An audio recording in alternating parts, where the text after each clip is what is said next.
Hey, and welcome back to Project Y. So many of you thought we were lowering the mast because we were finally moving, we were finally getting him out of the water.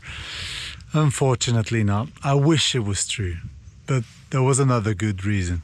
It was my birthday. So we fixed up the boat, we made it look pretty.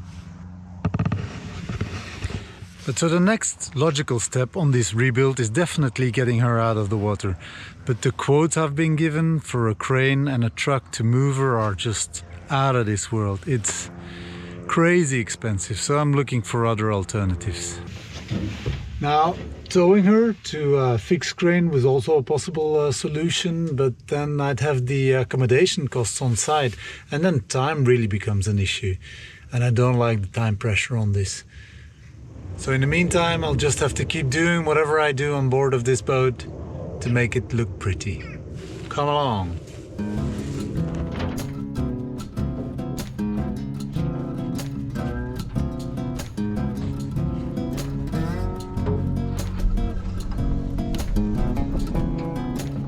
For the birthday party I had planned, we lowered the masts to inspect and repair the deck lights and the missing spreaders.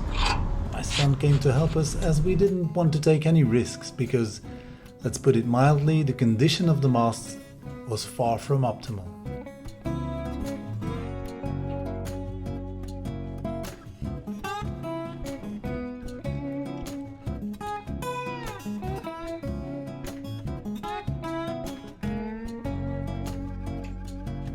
All the wooden elements that my father had patiently restored in his garage came out again for the occasion.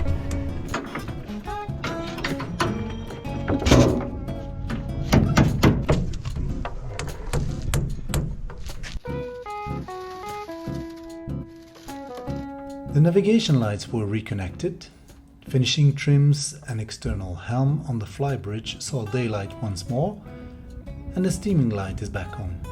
In short, it wasn't just about making the boat look pretty again, it was also a moral boost to see her beauty re-emerge.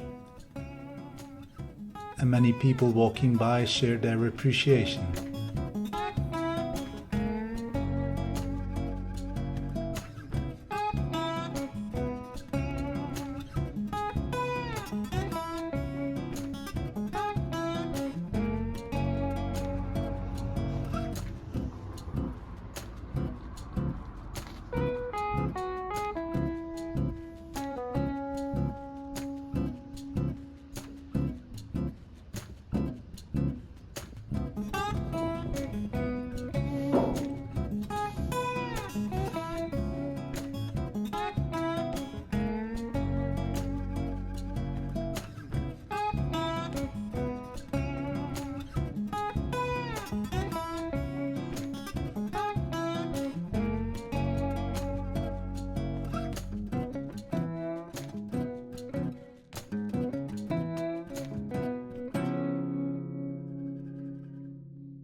Oh, the party was great fun, wonderful and refreshing. Thanks to everybody who was there.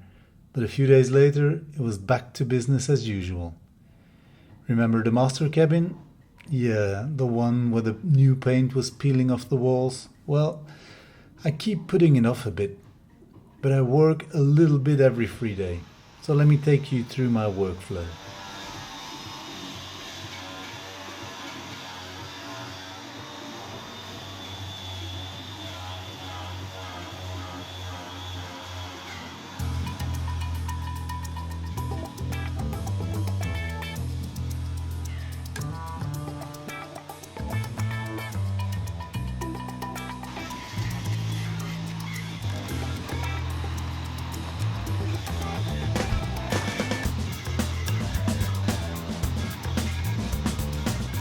I tackled the large patches with an angle grinder and a wire brush, but the rotating disc can't reach the tricky corners, so I need a different tool for that.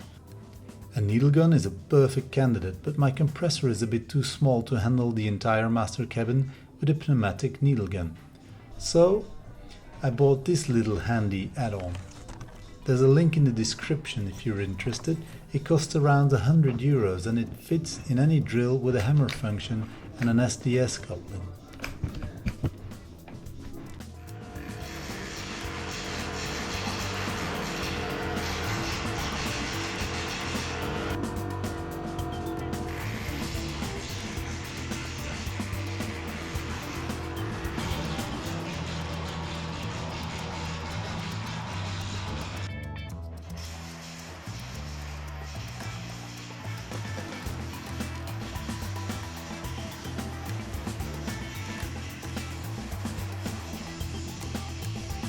With this little tool I can easily reach into all the corners and the tight spots. It's not too heavy for working overhead and it gives me a perfect result.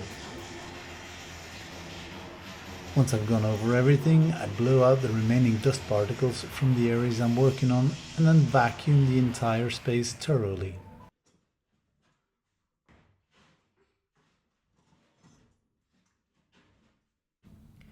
It's always more pleasant to work in a clean, organized environment. After that, it'll be time to apply the rust converter and then start the whole painting process all over again.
So the idea with the paint and cup, it goes painstakingly slow.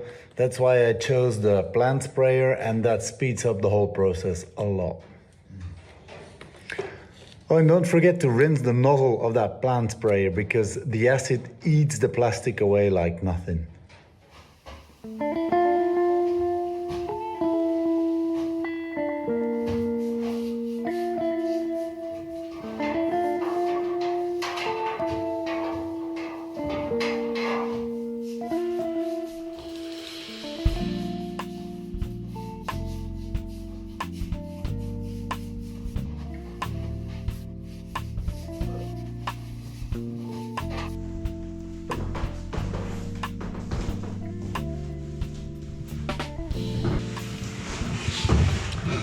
There is a remarkable difference between the parts that I did with the paintbrush and the cup, just brushing it on, and then the other part, the ones that I did with the paint sprayer.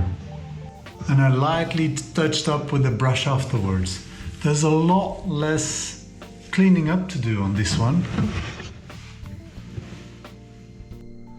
It's a lot neater. If you compare it to the other side.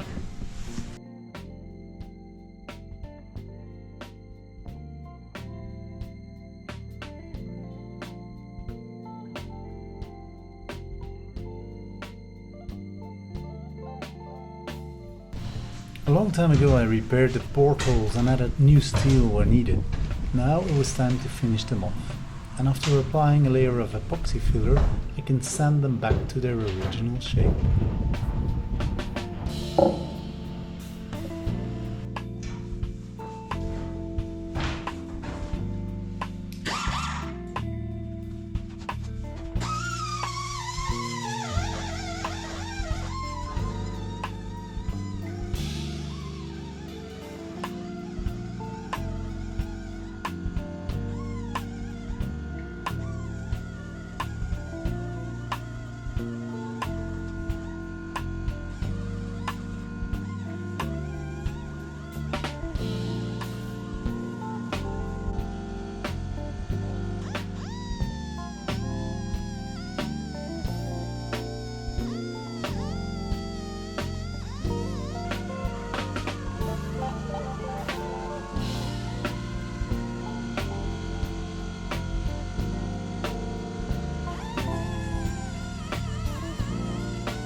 Yes, I'm still here, still scraping away the rust in this master cabin, and I thought I'd tackle these walls as well. Now I have 4 candidates to do this job. That's the angle grinder, the needle gun, the rotary disc and the wire wheel.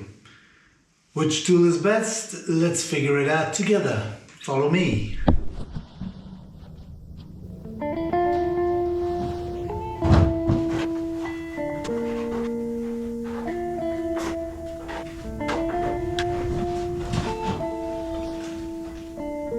This one.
So let's look up close what the results are like.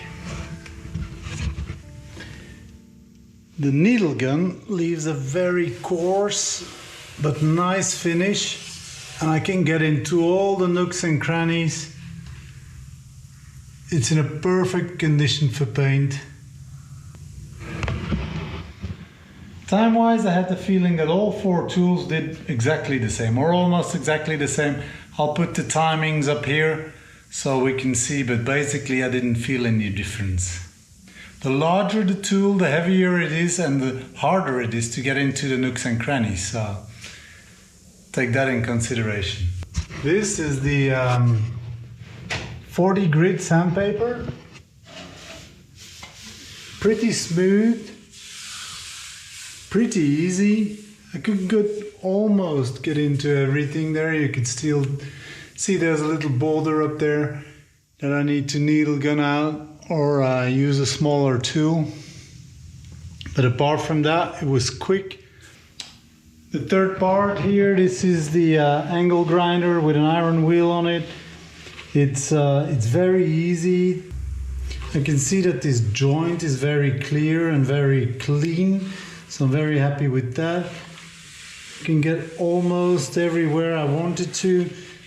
Same as with the 40 grit, need to get into the little corners there and here in order to clean them out with a needle gun.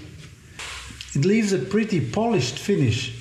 I don't know if it's that good for paint to adhere to, but it was quick, it's well done, it's nice and happy with it.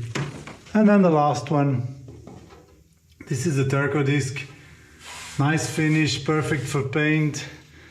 Nowhere near any of the corners though. I was afraid of damaging the disc, so I couldn't get into any of the corners or underneath that ridge here. But it leaves a nice finish.